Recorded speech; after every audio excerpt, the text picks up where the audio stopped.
ನಮಸ್ಕಾರ ಸ್ನೇಹಿತರೆ, ಪಾಕವೈವಿಧ್ಯ ಚಾನಲ್ಗೆ ಸ್ವಾಗತ. ನನ್ನ ಹೆಸರು ಶ್ರದ್ಧಾ. ಇವತ್ತಿನ ರೆಸಿಪಿ ಅಂಬಟೆಕಾಯಿ ಉಪ್ಪಿನಕಾಯಿ. ಚೆನ್ನಾಗಿ ಬಲಿತ ಅಂಬಟೆಕಾಯಿನ ಉಪಯೋಗಿಸ್ಕೊಂಡು ಮಾಡ್ಕೊಳ್ಳುವಂಥ ಉಪ್ಪಿನಕಾಯಿ ಇದು. ಹಾಗೆ ಮಸಾಲೆಗಳನ್ನು ಹುರಿದುಬಿಟ್ಟು ಮಾಡ್ಕೊಳ್ಳುವಂಥದ್ದು. ನಮ್ಮ ತೋಟದಲ್ಲಿ ಚೆನ್ನಾಗಿ ಬಲಿತ ಅಂಬಟೆಕಾಯಿ ಇತ್ತು, ಹಾಗೆ ನಾನು ಉಪ್ಪಿನಕಾಯಿ ಮಾಡೋಣ ಅಂದ್ಕೊಂಡೆ.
ಈ ಅಂಬಟೆಕಾಯಿಗಳನ್ನು ಚೆನ್ನಾಗಿ ತೊಳ್ಕೊಳ್ಬೇಕು.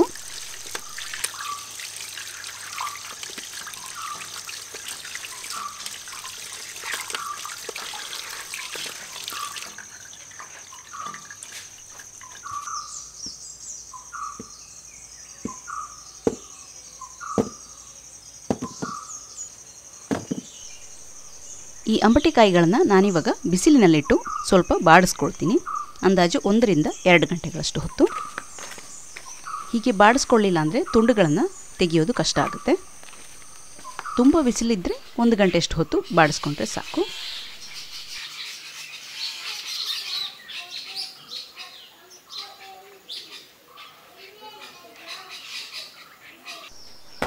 ಈಗ ಅಂಬಟೆಕಾಯಿಗಳು ಬಾಡಿವೆ.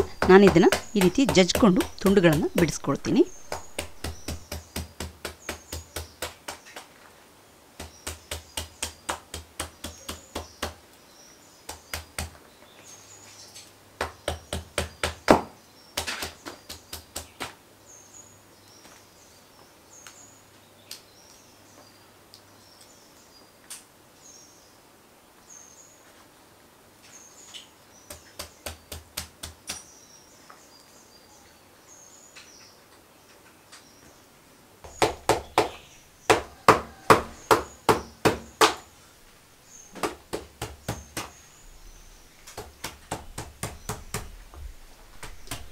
ಇದೇ ರೀತಿ ಎಲ್ಲ ಅಂಬಟೆಕಾಯಿ ತುಂಡುಗಳನ್ನು ಬಿಡಿಸ್ಕೊಳ್ಬೇಕು.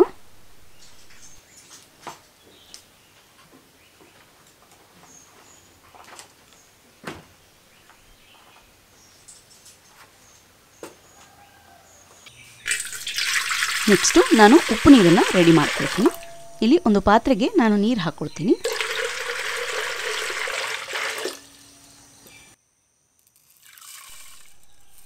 ಇದಕ್ಕೆ ಕಲ್ಲುಪ್ಪು ಸೇರಿಸ್ಕೊಳ್ತೀನಿ. ಇದನ್ನು ಚೆನ್ನಾಗಿ ಮಿಕ್ಸ್ ಮಾಡ್ಕೊಳ್ಬೇಕು.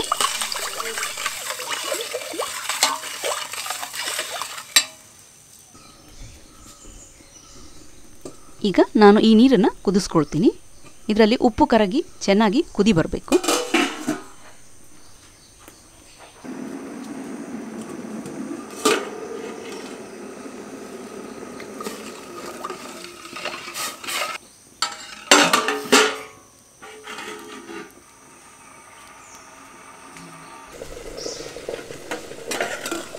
ಇಲ್ಲಿ ಉಪ್ಪು ನೀರು ಚೆನ್ನಾಗಿ ಕುದಿಯೋದಕ್ಕೆ ಶುರುವಾಗಿದೆ. ಇದನ್ನು ಇದೇ ರೀತಿ ಒಂದು 5 ನಿಮಿಷದಷ್ಟು ಹೊತ್ತು ಕುದಿಯೋದಕ್ಕೆ ಬಿಡಬೇಕು.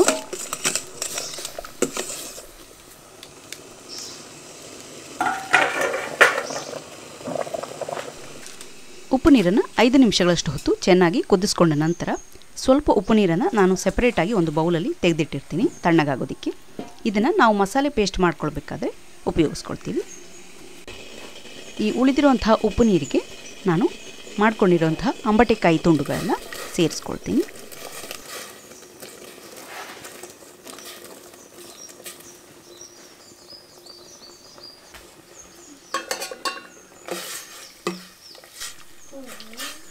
ಇದನ್ನು ಚೆನ್ನಾಗಿ ಮಿಕ್ಸ್ ಮಾಡಿಕೊಳ್ಬೇಕು.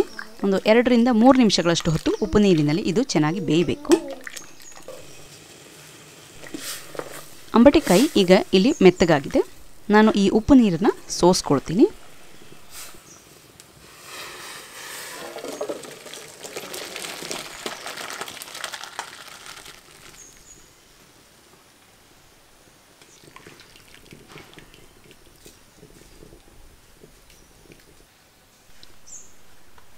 ಈ ಅಂಬಟೆಕಾಯಿ ತುಂಡುಗಳನ್ನು ನಾನು ಒಂದು ತಟ್ಟೆ ಮೇಲೆ ಹರಡ್ಕೊಳ್ತೀನಿ.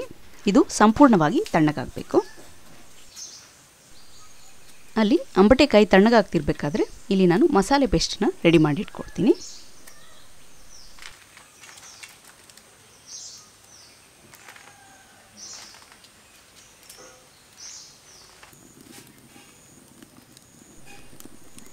ಇಲ್ಲಿ ಒಂದು ಪ್ಯಾನಲ್ಲಿ ಎಣ್ಣೆ ಬಿಸಿ ಮಾಡ್ಕೊಳ್ತೀನಿ.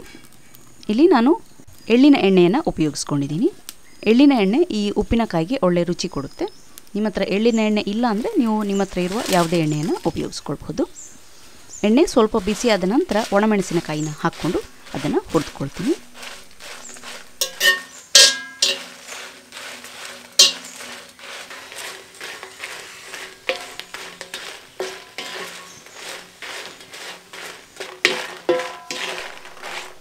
ಒಣಮೆಣಸಿನಕಾಯಿ ಚೆನ್ನಾಗಿ ಕಂದು ಬಣ್ಣಕ್ಕೆ ಬರೋ ತನಕ ಹುರ್ಕೊಳ್ಬೇಕು. ಈಗ ಇದು ಆಗಿದೆ. ನೆಕ್ಸ್ಟು ನಾನು ಸಾಸಿವೆ ಕಾಳನ್ನು ರೋಸ್ಟ್ ಮಾಡ್ಕೊಳ್ತೀನಿ.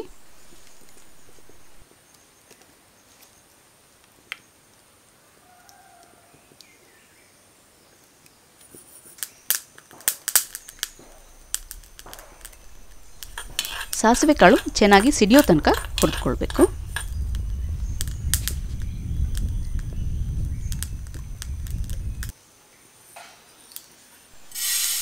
ಇದನ್ನು ನಾನು ಒಂದು ತಟ್ಟೆ ಮೇಲೆ ಹಾಕ್ಕೊಳ್ತೀನಿ.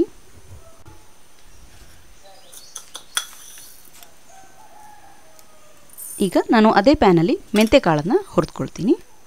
ಮೆಂತೆಕಾಳು ಕೂಡ ಸಿಡಿಯೋದಕ್ಕೆ ಶುರುವಾಗಬೇಕು.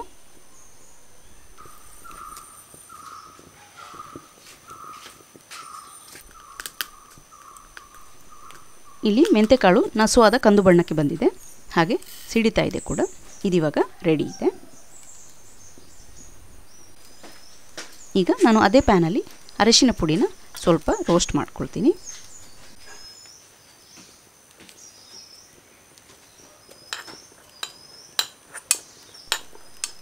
ಅರಿಶಿನ ಪುಡಿನ ಸ್ವಲ್ಪ ಒಂದು 10 ಸೆಕೆಂಡು ರೋಸ್ಟ್ ಮಾಡಿಕೊಂಡ್ರೆ ಸಾಕು.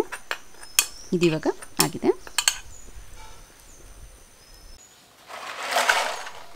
ಈಗ ಮಸಾಲೆ ಪದಾರ್ಥಗಳನ್ನೆಲ್ಲ ಹುರಿದಿದ್ದಾಗಿದೆ. ಈಗ ಅದರದ್ದು ಪೇಸ್ಟ್ ಮಾಡ್ಕೊಳ್ಬೇಕು. ಇಲ್ಲಿ ನಾನು ಕಲ್ಲಿನ ಮೇಲೆ ಹುರಿದಿಟ್ಕೊಂಡಿರೋ ಒಣಮೆಣಸಿನಕಾಯಿನ ಹಾಕ್ಕೊಂಡಿದ್ದೀನಿ. ಇದನ್ನು ಚೆನ್ನಾಗಿ ಪುಡಿ ಮಾಡ್ಕೊಳ್ಬೇಕು.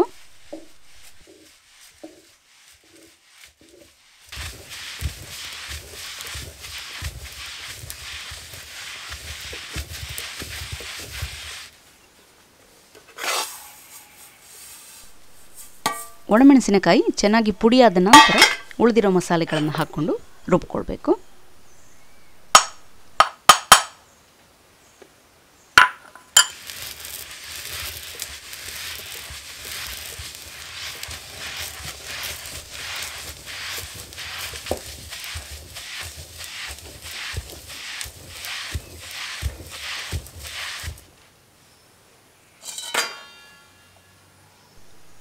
ನಾನು ಆವಾಗ ಉಪ್ಪು ನೀರನ್ನು ಕುದಿಸ್ಕೊಳ್ಬೇಕಾದ್ರೆ ಸ್ವಲ್ಪ ಉಪ್ಪು ನೀರನ್ನು ತಣ್ಣಗಾಗೋದಕ್ಕೆ ತೆಗೆದಿಟ್ಟಿದ್ದೆ.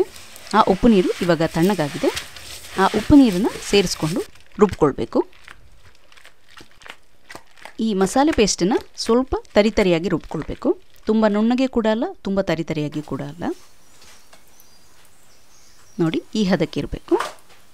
ಈಗ ನಾನು ಇದನ್ನು ಒಂದು ಬೌಲಿಗೆ ಹಾಕ್ಕೊಳ್ತೀನಿ.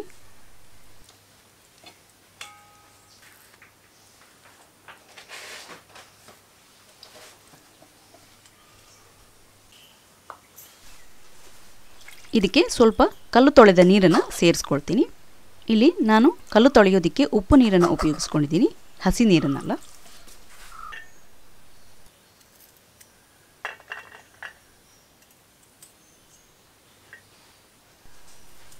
ಇಲ್ಲಿ ನಾನು ಉಪ್ಪಿನಕಾಯಿಗೆ ಬೆಳ್ಳುಳ್ಳಿ ಒಗ್ಗರಣೆ ಹಾಕ್ತಾ ಇದ್ದೀನಿ. ನೀವು ಬೆಳ್ಳುಳ್ಳಿ ಇಷ್ಟ ಇಲ್ಲ ಅಂತಿದ್ರೆ ಇದನ್ನು ಬಿಟ್ಬಿಡ್ಬೋದು. ಇಲ್ಲಿ ಒಂದು ಪ್ಯಾನಲ್ಲಿ ಎಣ್ಣೆ ಹಾಕ್ಕೊಳ್ತಾ ಇದ್ದೀನಿ. ಇಲ್ಲೂ ಕೂಡ ನಾನು ಎಳ್ಳಿನ ಎಣ್ಣೆಯನ್ನು ಉಪಯೋಗಿಸ್ಕೊಳ್ತೀನಿ. ಇದಕ್ಕೆ ತುಂಡು ಮಾಡಿರೋ ಬೆಳ್ಳುಳ್ಳಿನ ಹಾಕ್ಕೊಳ್ತೀನಿ.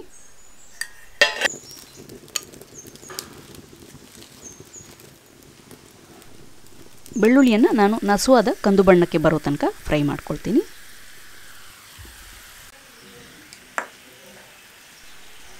ಇಲ್ಲಿ ಬೆಳ್ಳುಳ್ಳಿ ಫ್ರೈ ಆಗಿದೆ. ಈಗ ನಾನು ಮಾಡ್ಕೊಂಡಿರೋ ಮಸಾಲೆ ಪೇಸ್ಟಿಗೆ ತಣ್ಣಗಾಗಿರೋ ಅಂಬಟೆಕಾಯಿ ತುಂಡುಗಳನ್ನು ಸೇರಿಸ್ಕೊಳ್ತೀನಿ.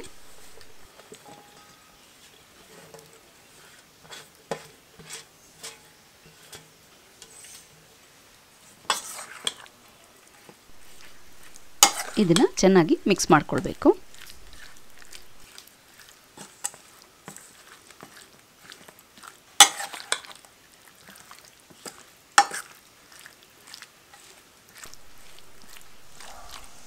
ಇಲ್ಲಿ ಉಪ್ಪಿನಕಾಯಿ ತುಂಬ ಮುದ್ದೆ ಆಗಿದೆ ಅನಿಸ್ತಾ ಇದೆ ನನಗೆ. ಅದಕ್ಕೆ ಸ್ವಲ್ಪ ಉಪ್ಪು ನೀರನ್ನು ಸೇರಿಸ್ಕೊಂಡು ಹದ ಸರಿ ಮಾಡ್ಕೊಳ್ತೀನಿ.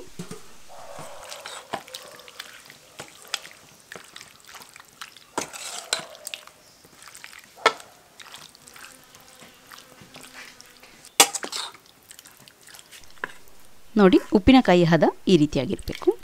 ಇದಕ್ಕೆ ನಾನು ಬೆಳ್ಳುಳ್ಳಿ ಒಗ್ಗರಣೆ ಹಾಕ್ಕೊಳ್ತೀನಿ.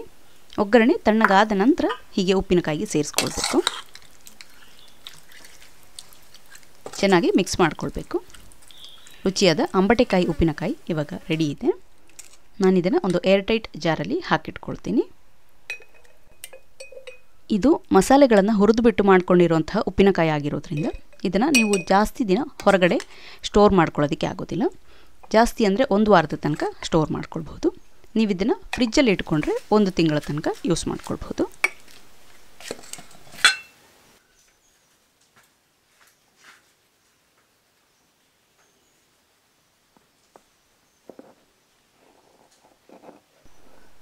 ಈ ಉಪ್ಪಿನಕಾಯಿಯನ್ನು ರೆಡಿ ಮಾಡಿಕೊಂಡು ನೀವು 1-2 ದಿನಗಳಲ್ಲಿ ಇದನ್ನು ಉಪಯೋಗಿಸ್ಕೊಳ್ಳೋದಕ್ಕೆ ಶುರು ಮಾಡಬಹುದು. ಅಷ್ಟರಲ್ಲಿ ಇದು ಉಪ್ಪು ಮಸಾಲೆ ಎಲ್ಲ ಚೆನ್ನಾಗಿ ಮಿಕ್ಸ್ ಆಗಿರುತ್ತೆ.